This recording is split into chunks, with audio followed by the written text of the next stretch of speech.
Tervetuloa reissuvinkkejä Baltian sarjan 9. ja tällä kertaa viimeisimpään jaksoon, jossa matkaamme Camping Konsesta tuolta Pärnusta Sauvenkylään Camping Vanamooseen ja siitä edelleen sitten Tallinnaan ja Piritaan, josta jatkamme matkaa tietysti Tallinnan satamaa ja video päättyy sitten lopulta, kun olemme jo kotimaan kamaralla.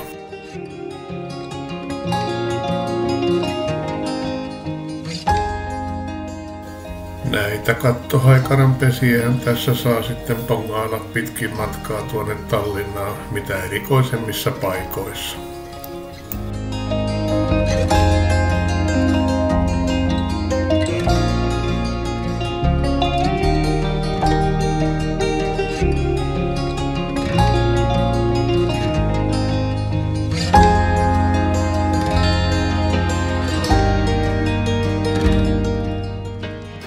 Nyt olemmekin saapuneet 5500 asukkaan Sauen kaupunkiin ja käväisemme tässä ennen campingille menoa kuitenkin vielä Maxima-kaupassa, joka on aivan lähellä camping-aluetta tuossa rautatieaseman tuntumassa.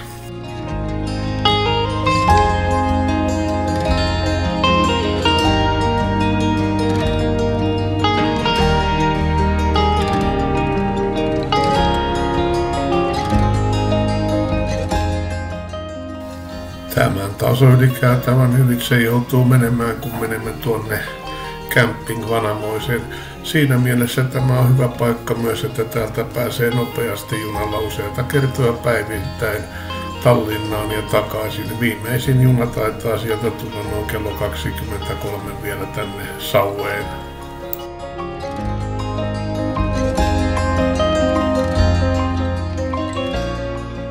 Tämän Baltia-sarjan päätin tuossa talvella tehdä kaikkien muidenkin iloksi, kun ei ollut muuta tekemistä eikä päästy muualle reissun päälle, niin mietin siinä, että ehkä tästä monille tulee vielä hyötyä, kun katselevat näitäkin pätkiä ja saavat ehkä jotain matkan aiheita itselleenkin.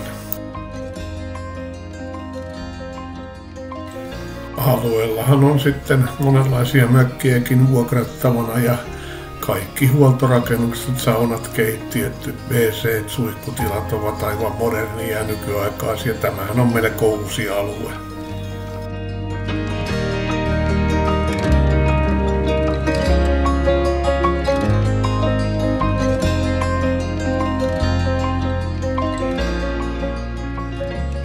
Huomioitavaa vielä on, että kaikki nämä matkailupaikat ovat täällä tällaisilla kivilaatoilla päällystettyjä aivan suorassa ja ryhdikkäitä.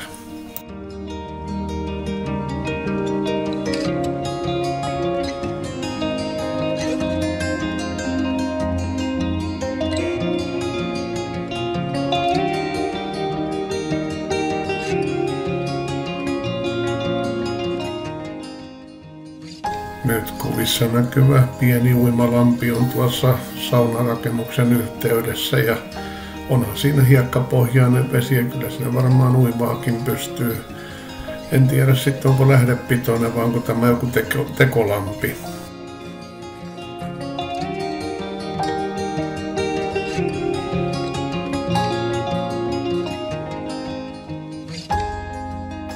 Ihailkaamme hetki tätä upeaa camping-aluetta lähellä Tallinnaa.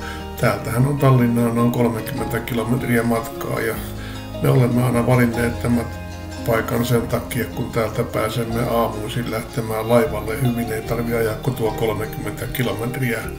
Lähes aina ollaan ruuhkita päästy sinne menemään, eli varsin kätevä paikka stoppiin, jos sattuu olemaan aamulla lähtö laivalle.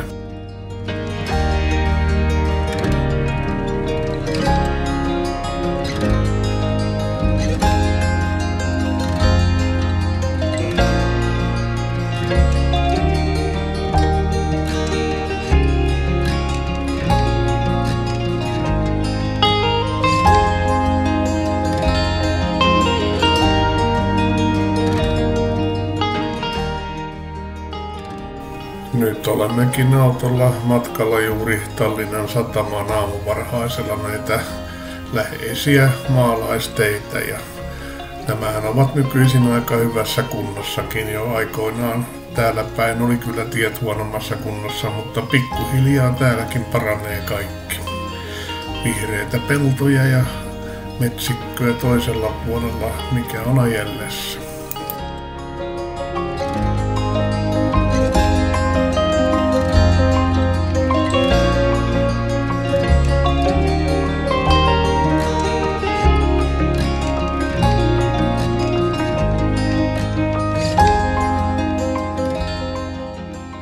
Kaikki Tallinnassa kävijät varmasti ovat kiinnittäneet huomiota.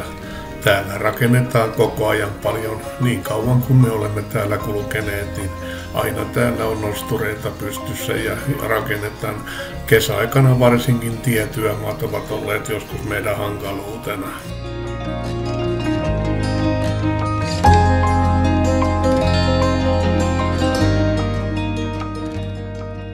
Nyt kerronkin teille hiukan tästä aikaisimmalta reissultamme käymästämme Tallinnassa Piritan matkaparkista tuolla satamassa Harbourissa. Ihan kätevää tännekin on tulla, jos on aamulla laivalle lähtö. Ainoa pikku miinus täällä on, täällä ei ole mitään palvelua ja suihkutkin ovat vähän kauempana tuolla huoltorakennuksessa. Nyt olemmekin jo laivajonossa täällä Tallinnan satamassa ja hetken kuluttua pääsemme nousemaan tähän laivaan ja muutama tunti ja olemmekin Helsingin puolella, jossa laskeudumme Katajanokalla laivasta alas ja jatkamme kohti Nastolaa.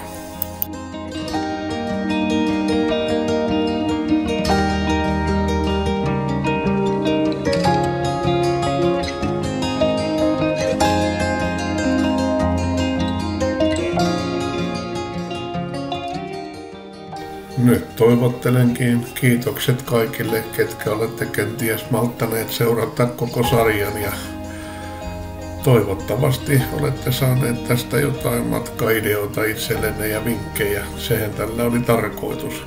Mukavaa olisi saada joitakin kommenttia myös näistä kuvauksista.